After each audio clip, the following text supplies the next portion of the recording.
The coral dust chokes Private First Class David Chen as he presses his body against the cave entrance.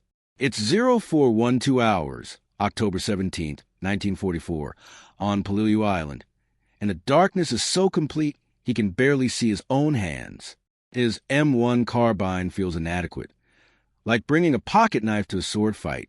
20 yards to his left, he hears Corporal Barnes screaming. The Japanese soldier who got past their perimeter is on top of him now. Chen's finger finds a trigger. He fires twice into the darkness, aiming at the struggling shapes. The muzzle flash illuminates everything for a split second. Barnes on his back, the Japanese soldier raising a bayonet. Both rounds hit center mass. The enemy soldier grunts but doesn't stop. The bayonet comes down. Chen fires again. And again. 4 hits now, maybe 5. The Japanese soldier is still moving, still trying to drive that blade into Barnes's throat. Chen can hear the man's labored breathing, can smell blood and sweat and fear. 6 rounds. 7. Finally, the enemy soldier collapses, but by then Barnes is bleeding from 3 stab wounds. They don't go down. Barnes gasps, clutching his shoulder. Hit them 5 times and they keep coming. What the hell do we do? Chen doesn't have an answer. None of them do. But 200 yards away, in an ammunition tent guarded by 2 sentries, wooden crates marked with red stenciling are being unpacked. Inside those crates are 50,000 rounds that will change everything. Rounds that will make Japanese soldiers fear the darkness as much as the Marines do. Rounds that burn at 4,500 degrees Fahrenheit. The problem wasn't the men. The problem was the bullets. By October 1944, the United States Marine Corps faced a crisis that was killing Americans faster than enemy machine guns. The M1 Carbine, issued to 6.5 million servicemen, was failing at its primary purpose, stopping enemy combatants before they could close distance and use their blades. The statistics were damning. After the Battle of Tarawa in November 1943, Marine Corps investigators documented 41 separate incidents where Japanese soldiers absorbed multiple carbine hits and continued attacking. At Saipan in June 1944, autopsy reports showed enemy dead with an average of 4.7 M1 carbine wounds. Men who had remained combat effective long enough to kill or maim American personnel before finally succumbing to their injuries. The standard 110-grain full metal jacket round, traveling at 1,990 feet per second, simply passed through human tissue like a needle through cloth. It poked holes but didn't generate sufficient hydrostatic shock to shut down the central nervous system. You had to hit the brain, the spine, or cause catastrophic bleeding. Everything else was just making holes. The problem intensified because of Japanese defensive doctrine. By mid-1944, Imperial Army commanders had abandoned mass banzai charges, those suicidal frontal assaults that looked dramatic but accomplished nothing. Instead, they'd shifted to cave warfare and nighttime infiltration. Soldiers would inject themselves with military-grade methamphetamine, what they called Hyrapon or Wacamine, before these attacks. The drug killed pain, eliminated fear, and allowed wounded men to keep fighting long after physiological shock should have incapacitated them. American troops needed perfect shot placement under the worst possible conditions: darkness, point-blank range, and attackers moving at full sprint with chemical courage flowing through their veins. The Marine Corps Ordnance Department received 1,047 formal complaints about M1 carbine effectiveness between January and August 1944. These weren't just paperwork. They represented dead Americans. Navy corpsmen reported treating Marines killed by enemy soldiers who had been shot multiple times but reached their victims before blood loss stopped them. The psychological damage was worse than the physical casualties. Confidence in your weapon is everything in combat. When you can't trust that pulling the trigger will stop the threat, hesitation creeps in. You fire earlier, burn through ammunition faster, and make mistakes. Hesitation gets you killed. Captured Japanese combat journals analyzed by Army intelligence revealed that the enemy had noticed American weapon deficiencies. One sergeant from a 14th Division wrote, "Their small rifles are weak. We can reach them even after being hit. Their carbines are not to be feared at close distance." Standard solutions had all failed. Requests for more M1 Garand rifles, with their powerful .30-06 cartridge when unfulfilled. Production couldn't keep pace with global demand from every theater. The Thompson submachine gun worked beautifully at close range, but weighed 10.8 pounds loaded versus the Carbine 6.2 pounds. That difference mattered when you were humping 80 pounds of gear through tropical heat and vertical terrain. The M2 selective fire carbine helped slightly. You could dump 15 rounds in 2 seconds, but it didn't solve the fundamental problem. The ammunition itself lacked lethality. Then someone at Frankfurt Arsenal remembered the incendiary rounds sitting in warehouses by the millions. Since 1941, the United States had been mass-producing incendiary ammunition for aircraft machine guns. These rounds were designed to ignite aviation fuel tanks when they punched through aluminum skin at 20,000 feet.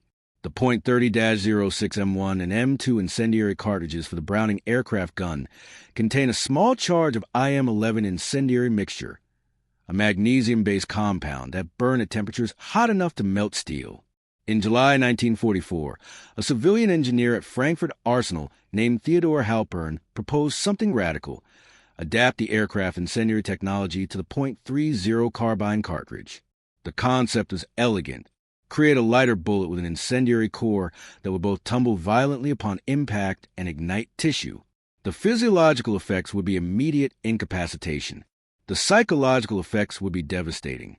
The Pentagon approved emergency development on July 31, 1944. The war was consuming men faster than America could train replacements. Anything that reduced casualties got fast-tracked.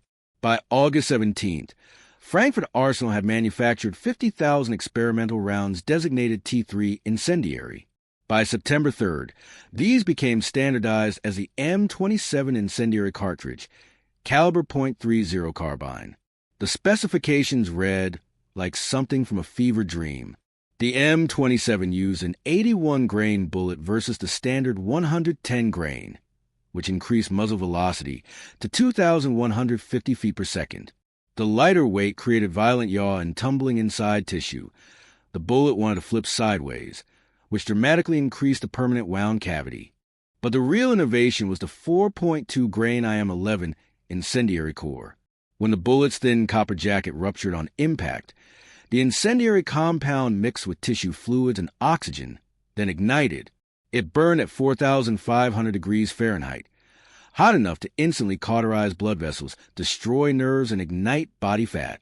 The burning continued for 4 to 7 minutes, creating a psychological terror that no conventional bullet could match. If you want to understand how a desperate innovation born from aircraft ammunition changed jungle warfare and why it remained classified for 34 years, hit that subscribe button. What happened next would horrify both sides of the conflict. Back to Private Chen on Peleliu. At 0520 hours, Supply Sergeant Marcus Webb arrives at Chen's position carrying 2 canvas bags. Inside are loaded magazines, each round tipped with distinctive red lacquer. Special issue, Webb says, keeping his voice low. Word from regiment. These are different. They're just use them. Chen examines a round by flashlight. The red tip extends maybe 1/8 of an inch from the bullet nose. Otherwise, it looks identical to standard ammunition. He loads the magazine, chambers a round, and waits. At 0547 hours, 3 Japanese soldiers emerge from a cave complex 40 yards away. They move silently, weapons ready. Chen's squad opens fire with standard ammunition. The Japanese soldiers stagger but keep advancing. 35 yards now. Chen raises his carbine and squeezes the trigger. The muzzle flash is different, brighter, with a strange greenish-white tint that hangs in the air like phosphorus. The sound is sharper, a crack instead of a bang. The lead Japanese soldier's chest erupts in flames. Not sparks, not smoke. Actual flames, bright white with green edges, spreading across his uniform tunic like spilled gasoline. The man screams, a sound Chen will hear in nightmares for the next 40 years. The soldier drops his rifle, clawing at his burning chest. The flame spreads his face, his hands. He falls forward and continues burning, the fire feeding on cloth and flesh. The 2 remaining Japanese soldiers freeze. They stare at their burning comrade for perhaps 2 seconds, an eternity in combat. then turn and retreat back into the cave complex. First time Chen has ever seen Japanese soldiers voluntarily withdraw from contact. Corporal Barnes, clutching his bandaged shoulder, stares at the burning body. What in the name of Christ did you just shoot him with? I don't know, Chen says. His hands are shaking. The body is still burning. 5 minutes after the shot. The smell is overwhelming. Burning cloth, burning hair, and underneath it all, something worse. Something that makes his stomach clench and bile rise in his throat. By 0630 hours, word spreads to the 1st Marine Division's positions like wildfire. Pun absolutely intended. The fire bullets have arrived. By 0800 hours, every Marine who received M27 ammunition has used it. The results shock even men who've seen everything the Pacific War can throw at them. Private First Class Robert Dumont, 20 years old from New Orleans, uses M27 rounds to stop a 4-man Japanese infiltration team in the pre-dawn darkness. All 4 targets ignite. The flames provide enough illumination for other Marines to engage additional enemy personnel advancing behind the initial team. What should have been a successful Japanese raid becomes a massacre. 14 enemy dead, 0 American casualties. Dumont's after-action report, declassified in 1979, includes a note that reveals the psychological impact. Enemy personnel observed the incendiary effect and immediately broke contact. They abandoned tactical advantage and withdrew. This is the first instance I have witnessed the Japanese forces voluntarily retreating from close combat when they possess numerical superiority. The battle for Hill 140 on Peleliu provides the first large-scale test. On October 18, 1944, Companies E and F of the 5th Marines received 18,000 rounds of M27 ammunition at 0545 hours. By 0730 hours, they've advanced 250 yards through cave systems that have resisted 4 days of frontal assaults. Captain Robert Thornton commands E Company. His tactical report, classified until 1978, describes the assault in clinical detail. At 0745 hours, we encountered fortified positions with mutually supporting fields of fire. Previous attacks using conventional ammunition resulted in 38% casualties before withdrawal became necessary. Employing M27 incendiary ammunition, we achieved suppression with the first volley. Enemy personnel abandoned defensive positions after observing the incendiary effect on casualties in an initial exchange. We cleared 6 cave complexes with 9 total casualties, 7 wounded, 2 Kia, compared to estimated 50 to 60 casualties using standard tactics and conventional ammunition. The Japanese response reveals how profoundly the M27 affected enemy psychology. Captured documents from Peleliu include a field order from Colonel Kunio Nakagawa, commanding officer of the 2nd Regiment, 14th Division. American forces employ new burning weapon. Cause a severe fire damage on impact. All units ordered to engage at maximum distance. Close combat against this weapon is no longer tactically viable. Recommend immediate withdrawal from positions where enemy is known to possess fire bullets. Marine observers note dramatic changes in Japanese behavior within 72 hours of first M27 use. Enemy forces who previously conducted aggressive close-quarters attacks begin engaging from longer ranges, 150 to 200 yards instead of 30 to 50 yards. Nighttime infiltration attempts, previously nightly occurrences, dropped by 67% in sectors where M27 ammunition sees heavy use. Lieutenant Thomas Meyer, intelligence officer for the 7th Marines, interrogates a Japanese prisoner on October 21, 1944. The prisoner, a 26-year-old corporal named Takeshi Nakamura, describes the American ammunition as Tenno High, sky fire, because the burning resembles the phosphorus incendiary bombs dropped by B-29s. Nakamura's testimony, recorded by a Nisei translator, provides chilling insight. We receive orders to avoid close combat with Marines carrying the fire weapon. Officers say it is better to die from regular bullets than to burn alive. This is not an honorable death. We are told the fire weapon uses bullets meant for shooting down aircraft, repurposed to burn human beings. The tactical implications extend far beyond individual firefights. On October 23, 1944, a patrol from George Company, 5th Marines, uses M27 ammunition to ignite a Japanese fuel depot on Hill 100. The resulting explosion destroys an adjacent ammunition cache and creates a firestorm visible from 3 miles away. Japanese forces evacuate the entire ridge system. Marines occupy the position without firing another shot. By October 28, 1944, the 1st Marine Division has expended 163,000 rounds of M27 ammunition on Peleliu. Enemy casualties attributed to incendiary rounds total 1,520 confirmed kills. American casualties in engagements where M27 ammunition was employed run 58% lower than comparable actions using standard ammunition, a statistically significant difference that fundamentally alters tactical doctrine. The medical reports make for grim reading. Navy Corpsman Tree Marines who've witnessed the effects of M27 ammunition report widespread psychological distress. Several Marines request transfer away from units using incendiary rounds. One corpsman's report states, "The burning continues for an extended period after impact. Enemy wounded do not expire quickly. The auditory and olfactory stimuli create significant distress in American personnel required to observe these deaths. Request guidance on managing combat stress reactions related to incendiary ammunition use." But the success on Peleliu triggers immediate theater-wide distribution. On November 3, 1944, General Douglas MacArthur's Southwest Pacific Command issues Special Order 351 authorizing M27 ammunition distribution to all Army and Marine Corps units conducting close-quarters operations. By November 20th, supply vessels are transporting 38 million rounds to forward bases across the Pacific. Production data tells a story of desperate need. Frankfurt Arsenal's Plant 4 manufactures 140,000 rounds daily by October 1944. Lake City Army Ammunition Plant in Independence, Missouri, begins secondary production on October 15th, adding 225,000 rounds daily. By December 1944, combined production reaches 12.8 million rounds monthly.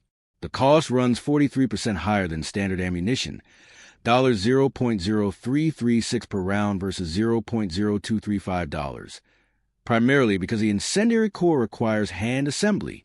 Each core must be precisely placed and compressed to ensure reliable ignition.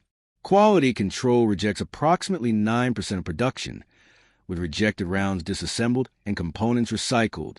The science behind the M27's devastating effectiveness lies in thermochemistry and wound ballistics that no conventional bullet can replicate. When the M27 bullet strikes tissue, the impact resistance, typically 200 to 350 pounds per square inch for human torso, crushes the thin copper jacket.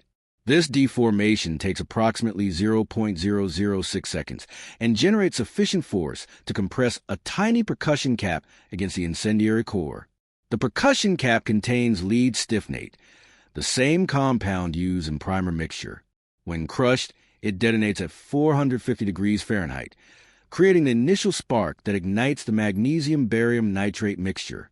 The chemistry is elegant and terrible. Magnesium provides a fuel burning at the characteristic green-white color with temperatures reaching 4,500 degrees Fahrenheit. Barium nitrate serves as the oxidizer, releasing oxygen molecules that sustain combustion even when surrounded by oxygen-poor tissue and body fluids.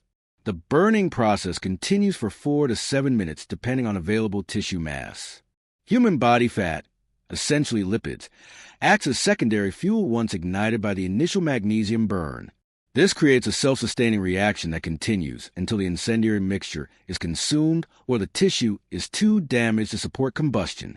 Wound ballistic studies conducted at Edgewood Arsenal in Maryland during 1945 quantified the destruction. Using ballistic gelatin blocks supplemented with animal tissue, researchers fire M27 rounds and measure results with scientific precision. The permanent wound cavity averages 3.2 inches in diameter compared to 0.8 inches for standard ammunition, a 400% increase. The temporary cavity caused by hydrostatic shock and thermal expansion measures 16 inches compared to 5 inches for conventional rounds. But statistics don't capture the most significant effect: immediate incapacitation. Medical examiner reports from Pacific Theater casualties show that enemy personnel struck by M27 ammunition ceased fighting immediately in 96% of cases, compared to 28% for standard ammunition. The combination of acute pain, physiological shock, and psychological trauma from being set on fire creates instant loss of combat effectiveness, even when the wound itself isn't immediately fatal. Men can fight through bullet wounds. Nobody fights through burning alive. The psychological warfare value becomes apparent through intelligence intercepts. Japanese radio communications reveal widespread terror. One transmission from Leyte, intercepted on January 18, 1945, states, "American forces employ terrible burning weapon. Request immediate tactical countermeasures. Cannot maintain defensive positions when this weapon is used." The response, intercepted hours later, "Avoid engagement at ranges less than 200 meters. Fire weapon cannot cause burning at distance. Prioritize withdrawal over defensive stand when fire weapon is employed." This changes Japanese defensive tactics across the entire theater. Enemy forces begin engaging American units at longer ranges, which plays directly into American advantages in artillery, air support, and crew-served weapons. Battles that would have been close-quarters bloodbaths become opportunities for standoff engagement, where American firepower dominates. But M27 ammunition creates problems beyond enemy casualties. Storage requirements prove challenging. The rounds must be maintained in climate-controlled environments below 85 degrees Fahrenheit. Above that temperature, the IM-11 mixture degrades, reducing ignition reliability in the Pacific's brutal heat. This means storing ammunition in underground bunkers or refrigerated shipping containers. Refrigerated cargo vessels originally designed for food transport get converted to ammunition carriers. The SS Columbia and SS Willoughby dedicate entire holds to M27 transport, maintaining 72-degree temperatures while crossing the equator. Combat use reveals limitations. The thin copper jacket that enables reliable ignition proves fragile. Drops that wouldn't damage standard ammunition can dent M27 rounds, causing feeding malfunctions. Marines learn to inspect magazines before patrol, discarding any rounds showing visible deformation. The incendiary effect fails in 7 to 9% of impacts. Failure analysis identifies 3 primary causes: percussion cap degradation from heat exposure, insufficient impact force when striking at oblique angles, and jacket rupture before impact. The last problem occurs when rounds strike intermediate barriers, vegetation, wooden structures that damage the jacket but don't generate enough force to crush the percussion cap. Rain creates operational challenges. While the incendiary mixture itself resists water, prolonged humidity exposure degrades the percussion cap. Ammunition stored in tropical conditions for more than 30 days shows failure rates climbing from 8% to 21%. Supply officers implement strict rotation schedules, ensuring no M27 ammunition remains at forward positions longer than 3 weeks. The psychological impact on American personnel intensifies with repeated exposure. Captain James Roderick, battalion surgeon for 2nd Battalion, 7th Marines, submits a medical report on December 22, 1944, documenting combat stress reactions. 18 Marines in this battalion exhibit symptoms including nightmares, refusal to employ M27 ammunition, and acute anxiety when ordered to engage enemy personnel with incendiary rounds. Several personnel have requested transfer to units not employing this ammunition type.